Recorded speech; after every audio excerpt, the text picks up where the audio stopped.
Në një kohë kur sfidat me të cilat përballen fëmijët janë gjithnjë më të ndjeshme dhe komplekse, zëri për të drejtat e tyre bëhet edhe më i rëndësishëm se asnjëherë më parë. Sot në studio kemi një grua që çdo ditë punon për të ndërtuar një botë më të sigurtë dhe më të drejtë, më të qetë për ata më të vegjëlit dhe më të mirët tanë. Si përfaqësuese e ambasadës së parë të fëmijëve në botë me Gjashi, ajo është pjesë e një misioni që shkon përtej projekteve, një mision që ndërton vlera, ndërgjegjësim dhe një kulturë të paqes. Së fundi, përmes një premierës së një dokumentari Glas na Tishina apo një qetësi e zhurmshme, është rikthyer një fokus i rëndësishëm i edukimit për paqe dhe ndikim që ai ka në jetën e fëmijëve dhe të rinjve. E sot do të flasim për këtë rrugtim, për sfidat, për realitetin që shpesh fshihet edhe pas heshtjes, edhe për mënyrat si mund të ndërtojmë një të ardhme më të mirë për fëmijët tanë. Dhe mirëpresim me shumë kënaqësi në studion tonë zonjën Fatmire Ajdari, mirë se erdhe dhe faleminderit që jeni pjesë e emisionit tonë. Mirë se u gjeta, ju faleminderit për ftesën, është gjithmonë kënaqësi të jem pjesë e emisionit tuaj. Së fundmi kishit premierën e filmit Glas na Tishina, apo qetësie zhurmshme në gjuhën shqipe, e cila mbart një simbolik të fortë në vete. Pse pikërisht këtë titull? Heshtje e zhurmshme. Heshtje e zhurmshme për arsye se programit të cilin e përfaqëson ky dokumentar, film i shkurtër dokumentar, është pikërisht ajo. Punojmë në mënyrë të qetë, por jemi të zëshëm. Jemi të zëshëm për ndërtimin e paqes, për zgjidhjen e konflikteve në mënyrë të padhunshme, për të krijuar një ambient më të mirë, për të pasur një shoqëri më të shëndoshë. Keni një moment nga filmi që mendoni se më së shumti ka prekur të rinjtë në një moment më i veçantë nga ky dokumentar? Si që theksuat edhe ju, ne kishim premierën e filmit para disa ditësh, edhe aty kishim të ftuar nxënës nga shkollat e mesme, kryesisht nga shkollat e mesme dhe fillore të qytetit të Shkupit, edhe pasi e shikuam bashkarisht filmin, kishim një diskutim të përbashkët, edhe ishte interesant ajo se gjithmonë, domethënë, lidhet paqja me nuk ka luftë, në rregull jemi. Por ato thanë se për to ishte mjaft e rëndësishme ta shohin se paqja në fakt do të thotë shumë. Do të thotë qetësia jonë, do të thotë ajo që ne e flasim, ajo që ne e veprojmë, vlerat të cilat i përfaqësojmë, edhe kjo ishte mjaft e rëndësishme, mandej që i motivoj ato të flasin edhe të jenë aktiv në diskutimin e mëtejshëm. E mëtejshëm, po, sepse ata të shprehin mendimin e tyre.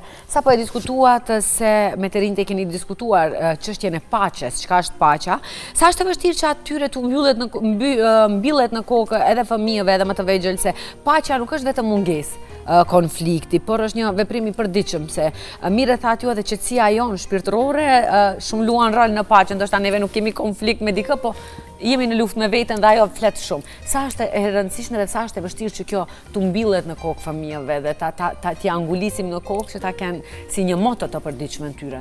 Është e rëndësishme që ne të rriturit njëherë ta kuptojmë këtë, edhe mandej që të mund t'ua përqejmë të fëmijëve, edhe të rive, për arsye se ne e theksova edhe më parë, gjithmonë e lidhim se nuk ka luftë edhe konfliktet gjithmonë ekzistojnë. Ne kemi konflikte dhe konfliktet nuk janë të këqija. Përderisa ne tentojmë që ato t'i zgjidhim në mënyrë të padhunshme, që ne tentojmë që të kuptojmë njëri tjetrin në diskutim. Të arrim, jo ta fitojmë njëri tjetrin me diskutime, po ta kuptojmë edhe të gjejmë një gjuhë të përbashkët. Fiks. Gjatë këtyre 15 viteve keni kaluar sigurisht fëmijë të ndryshëm, gjenerata të ndryshme. Cili është ndryshimi më i madh që keni hasur deri tani për këto 15 vite nga nxënësi që ka kaluar këtë program? Në kuadër të arsimit paqësor, ne kryesisht punojmë me profesorë të shkollave të mesme dhe shkollave fillore, dhe ato mandej punojnë me nxënësit. Ajo që dallimi, domethënë ndërtimi i paqes nuk është proces i shpejtë dhe i lehtë. Kërkon kohë edhe i ka ato hapat e fëmijës të cilët janë të sigurta, por të ngadalshme. Ndryshimi është se nxënësit dhe të rinjt kanë më tepër guxim të flasin edhe të njohin problematikat edhe të mund të diskutojnë problematikat. Domethënë janë të inkurajuar që ta diskutojnë çështjen. Edhe e din, gjithashtu edhe pjesëmarrja e të rinjve është mjaft e rëndësishme në çdo diskutim, në çdo problematikë që është e lidhur me ato. Për arsye se ne gjithmonë themi se fëmijët janë e ardhura, fëmijët janë e tashme, ato jetojnë të tashmen. E diskutuat dhe e treguat se keni bashkëpunim edhe me shkollat. Sa mësuesit janë të përgatitur të trajtojnë tema si dhuna, konflikti, komunikimi jo i dhunshëm, sepse më pëlqeu një përgjigje që e dhat paraprakisht nuk është arritje e qëllimit që ne ta fitojmë tjetrin, po thjesht ta kuptojmë tjetrin, aty e kemi arritur qëllimin dhe aty kemi ndërtuar paqen. Në sekond që ne mësohemi të ta kuptojmë tjetrin dhe jo të jemi në epërsi me tjetrin. Sa janë mësuesit të përgatitur që fëmijët të mësojnë për këto gjëra? Mund të them se në këto 15 vite, në programin e arsimit paqësor janë kyçur një numër i madh i profesorëve, diku mbi 300 arsimtar të shkollave të mesme dhe shkollave fillore. Edhe dëshira e tyre, vullneti i tyre për të gjetur një mënyrë për të hapëruar në fakt me kohën, për të tentuar që ta kuptojnë në problematikën edhe ta zgjidhin atë në mënyrë të duhur. Unë mund të them se edhe pse do të kisha dashur që të jetë numri më i madh, përsëri mund flasim për një interesim goxha të madh. Goxha të madh për dallim të kaluarës. Më thuani, bullizmi është pjesë sa më e shpeshtë tani tek fëmijët. A kanë më frikë fëmijët të flasin për bullizmin që ju bëhet? A ekziston ende ajo frika në vete se mos vallë do bëhet edhe më keq situata? Fatkeqësisht ekziston, bullizmi ekziston edhe përderisa në të kaluarën ishte vetëm në oborin e shkollës ose diku në ambientet në të cilat kishin mbledhje të përbashkëta, tash cyberbullying është në rritje e sipër ku është 24 orë i pranishëm. Edhe punohet në sensibilizimin e nxënësve për njohjen edhe raportimin e këtyre formave të bullizmit, se gjithçka ka zgjidhje dhe gjithçka mund të zgjidhet nëse ato e flasin me dikën të cilit i besojnë, qoftë me prindrit, qoftë me mësimdhënësit, qoftë me pedagogët, psikologët, ato ku ndihen më të sigurt që ta ndajnë këtë problematik.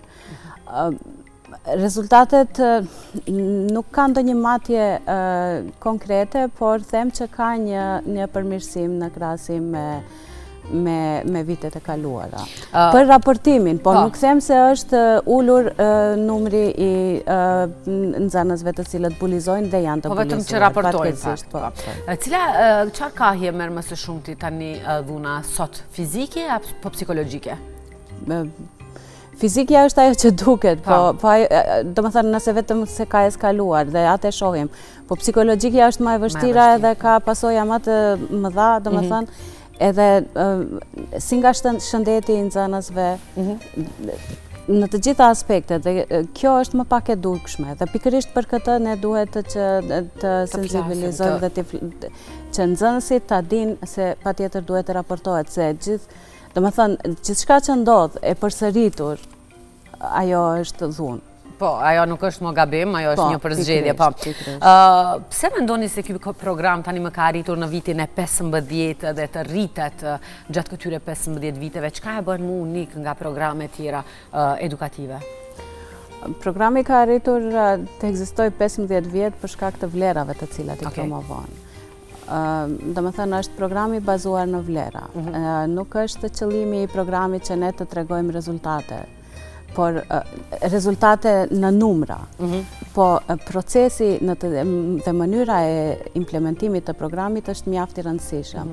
Dhe qëllimi i programit është që ne të kemi një shoqëri më të shëndosh, më të vetëdijsuar, një shoqëri e cila merr përgjegjësi për veprimet dhe e din rolin e vet në shoqëri. Do më thënë, e din se duhet jetë aktiv për çdo ndryshim dhe se ndryshimi varet nga ne. Dhe se ne nuk duhet të jemi të heshtur përballë sfidave të cilat na mundojnë. Si përzgjidhen shkollat që bëhen pjesë e këtij rjeti të shkollave të paqes? Programi në fillim ka qenë si pilot program me 3 shkolla të mesme nga qyteti i Shkupit, por mandej gradualisht filloi edhe zgjerimi. Ne kishim një konferencën e 4 për arsim paqësor, ku aty diskutuam bashkërisht me mësimdhënësit edhe me drejtorët e shkollave të mesme edhe shkollave fillore për atë se cilat do të ishin kriteriumet të cilat do t'i kenë këto shkolla. Po kryesisht janë ato shkolla të cilat kanë qenë në kontinuitet dhe vazhdojnë të bëjnë aktivitete dhe vazhdojnë të mundohen që të kemi një shoqëri, një shkolla të cilat i zgjidhin konfliktet në mënyrë të padhunshme. Sipas jush, fëmijët që e kanë kaluar këtë program, tani kanë ndryshim në qasjen e tyre ndaj të tjerëve? Nga ajo që ato vete ndajnë, dhe sidomos nga ajo që e ndëgjuam në takimin e fundit me to në gjatë premierës, ishte se ato janë të vetëdijsuar edhe kanë më tepër guxim të flasin për atë se çfarë mendojnë, edhe domethënë të shprehin mendimet e veta dhe të qëndrojnë për ata që mendojnë se është e drejtë. Po, jemi tani në një shoqëri me ndarje këtë. Kjo është e pakontestueshme. Se është e vështirë të implementohet edukimi i tillë edhe kur kemi shoqëri të ndarë? Qëllimi kryesor i programit është që ne të bashkojmë shoqërinë, edhe të diskutojmë ato ndarjet, të diskutojmë ato dallimet. Për shembull, gjatë koncipimit të trajnimeve për arsim baqësor, ne gjithmonë e kemi parasysh ta kemi atë balansin etnik, ta kemi balansin gjinor, edhe që të mund të diskutojmë çfarë na mundon edhe si mund të kemi një edhe mirëkuptim, po edhe zgjidhje të përbashkët për situatat. Gjatë gjithë këtyre viteve, sigurisht keni pasur edhe sfida të veçanta, apo më karakteristike të cilat i është dashur që ti të i kaloni dhe mos të ndaleni aty ku i keni hasur ato sfida. Cilat kanë qenë sfidat më kryesore që i keni hasur gjatë viteve? Sfidat janë të shumta gjithmonë. Çdo situatë është sfidë, po ne e kthejmë në mundësi. Për mua, për shembull, sfidë më e madhe, si për të gjithë ne, ishte ajo fillimi i pandemisë në vitin 2020, kur tash aktivitetet me prezencë fizike u ndaluan edhe ne duheshte që të modifikojmë si ta bëjmë ndryshimin. Edhe atëherë erdhi një ide nga një profesor i kyçur në programin e arsimit baqësor, që ne të takohemi online edhe të diskutojmë të paktën mos tjetër të kujdesemi për shëndetin e njëri tjetrit, të ndajmë përvojat e njëri tjetrit, sepse njëkohësisht këto nuk janë vetëm domethënë profesorë të cilët janë kyçur, kanë kaluar trajnime dhe kjo mbaroi, po vazhdon komunikimi edhe vazhdon ndarja e përvojave, domethënë cila përvojë ka ecur më mirë, si është zgjidhja më e lehtë. Edhe kjo për mua ishte me të vërtet një sukses mjaft i madh, përveç atyre të tjerave të cilat normal i kemi pasur. Fatmire, nëse një fëmijë ndihet i padëgjuar nga rrethi, nga shoqëria, cilat janë fjalët që do ua thoni ju personalisht? Nga ajo që ndajmë fëmijët janë të padëgjuar. Për arsye se ku qëndron problemi? Pse? Problemi është i shumëfisht.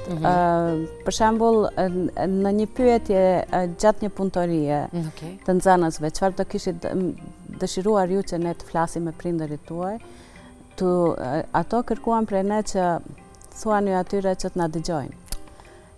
Cila ishte mënyra, domethënë, jo vetëm të na pyesin se çfarë dite keni kaluar sot në shkollë, a ke marrë ndonjë pesë, po kur na pyesin edhe të na ndëgjojnë, se kanë nevojë të ndëgjohen. Domethënë, përderisa ne nuk i ndëgjojmë fëmijët, ato do të mbyllen në vete. Ajo që ne, për shembull, si organizate kemi linjën për fëmijët të rinj, të cilën nuk ka as pak nevojë që të kyçen në ndonjë farë, domethënë, ne mundohemi që të jemi në hap me kohën, edhe munden vetëm edhe nëpërmjet web faqes alobushaf.com, edhe të komunikojnë me psikologët, në fakt operatorët të cilët janë në këtë linjë.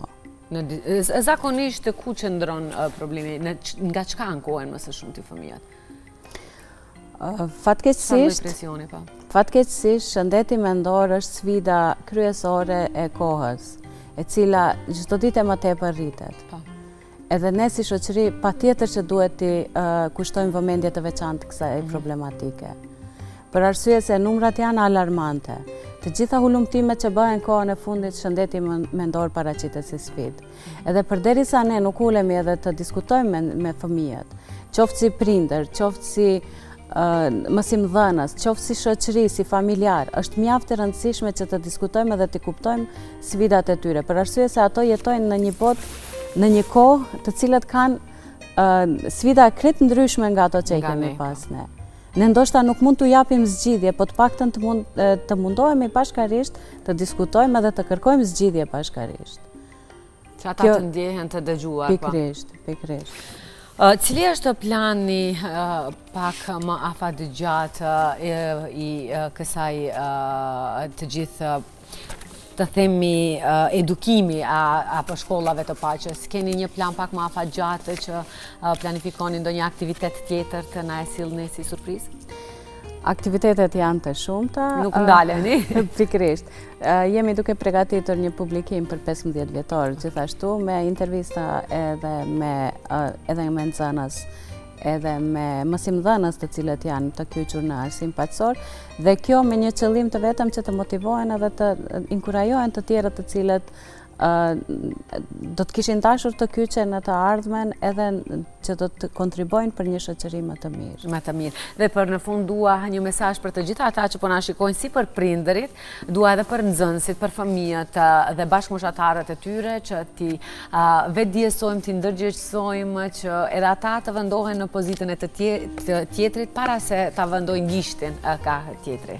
Pikrisht. Përgjegjësia është e përbashkët.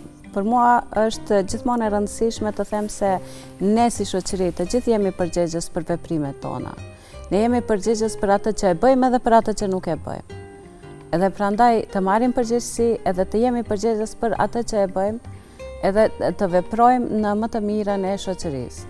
Edhe të veprojmë në mënyrë që të jemi në interes më të mirë të fëmijëve dhe të rinjve. Për arsye se përderisa ne kemi qoftë si prind, qoftë si pedagog, psikolog, arsimtar, ose po ministrite relevante, kanë një pozitë.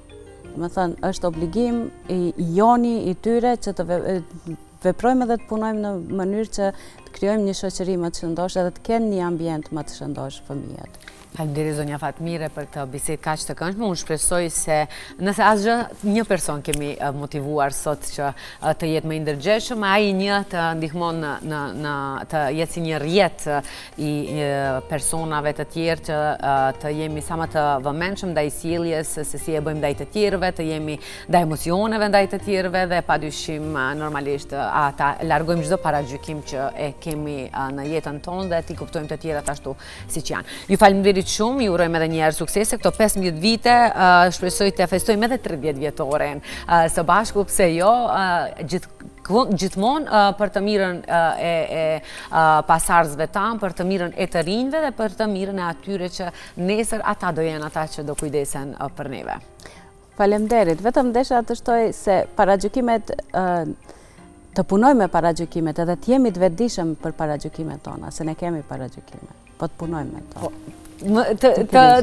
Ato e doja dhe ata mos të kemi, në fakt, që thjesht mos lejojmë ata të ndryshojnë në qasjen e mendimit edhe veprave tona. Ju faleminderit edhe një herë, ne shumë shkurt do shkëputemi tani me një pikë muzikore, derisa të rikthehemi në studio ku jam edhe me mysafirin tjetër dhe do flasim padyshim edhe për historinë e tij.